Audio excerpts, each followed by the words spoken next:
So after it goes from that 7th fret to the 6th fret on the D string, it goes to the B string and slides up from the 5th fret to the 9th fret. So then it goes from the 9, 10 to the 12. So, and I think that's hammered on. It may be picked.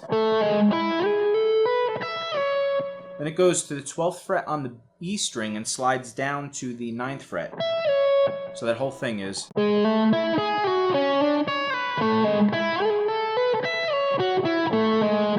Then it goes down this cool little pattern, which is, it's kind of like an arpeggio, but it's like an intervallic kind of thing. So it's the 9th, when it slides from the 12 to the 9 on the E string, it goes to the 7th fret of the B string, then the 9th fret of the G string, then the 7th fret of the D string. So it's kind of like a triangle thing. Right? Now, a little side note thing. You could do that in a lot of different things. Think of like a pentatonic scale. Say B minor pentatonic, right? Right? Now, you play every other note with your first finger, and you only play one note on a string. So you'd have basically 7, 9. You'd have 7 on the E string, 9 on the A string, 7 on the D string, 9 on the G string, 7 on the B string, and instead of 9, you have 10. Or, yeah, you have the 10th fret, because that'd be in the pentatonic scale, right? So the whole pattern would be.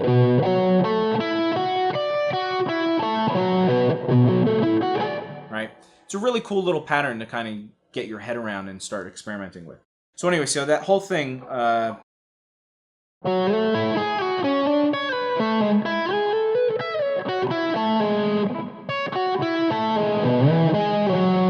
So after it goes down that little triangle arpeggio thing, it slides from the 7th fret to the 6th fret on the D string, then it goes from the 7th fret to the 12th fret on the E string.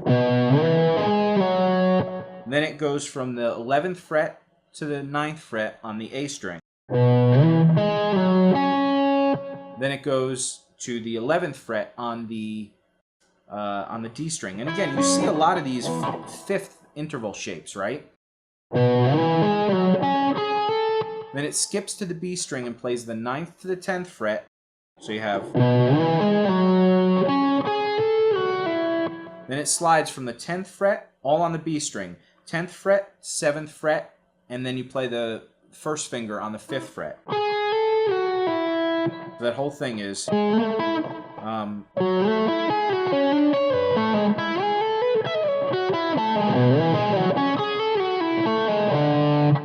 Then after it slides down there, it goes from the 7th fret to the 6th fret on the D string. Then it goes to the D note on the 5th fret of the A string. Again, the whole thing.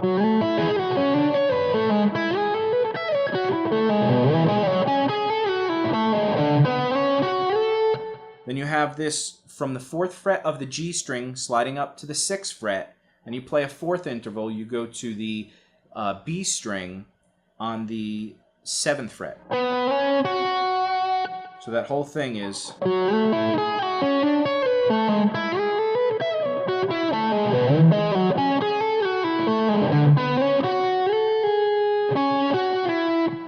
Then it slides from that 7th fret to the 10th fret on the B string and pulls off to the 9th fret. So you have.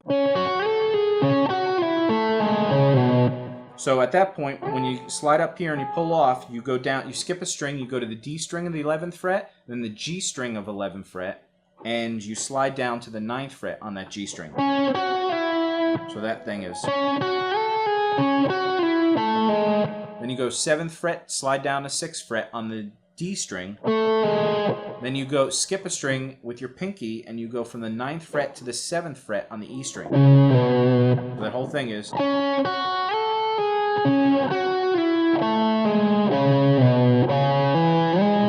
Then you go the 4th to the 7th fret on the A string. and you slide to the 11th fret on the A string. And you pull back to the 9th fret. So those are the two shapes. But you're sliding in between. Then you go to the next string and you hammer on from the 7th fret on the D string to the 11th fret. So far these are the shapes. Right? And then after that, you slide from the 9th fret to the 11th fret on the G string. Then you slide from the 10th fret to the 9th fret on the B string. Again, it's all this back and forth, sliding up. Then the next string you slide down. And it's whole step, half step. So you have... So after it slides down from the 10th to the 9th fret on the B string, it skips to the D string and it slides up a half step from the 11th fret to the 12th fret. Then it goes to the 9th fret on the A string and slides down to the 5th fret. So you have...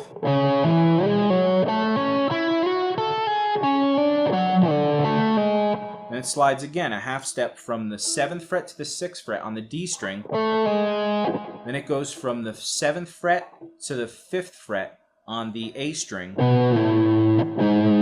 And it lands on that last note, which is the 4th fret of the A string. So that whole section, the whole second section is...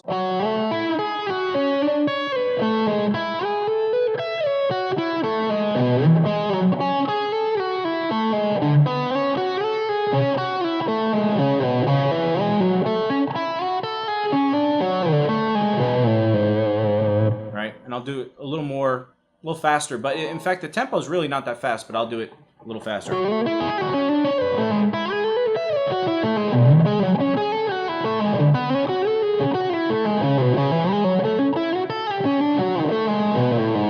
And the funny thing is it's a little easier to play faster, because when you're slowed down you start thinking about the notes a little too much, and that ends up being a problem with practicing this. But again, what I would do is take it down in sections, and I would go through this video and tab it out yourself.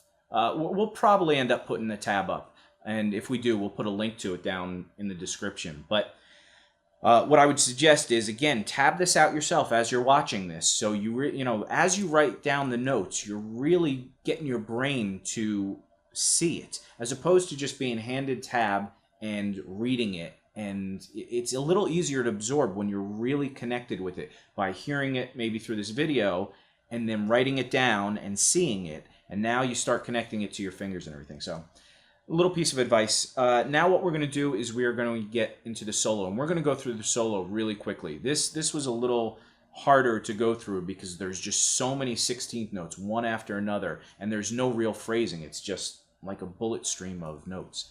So let's get into the solo now.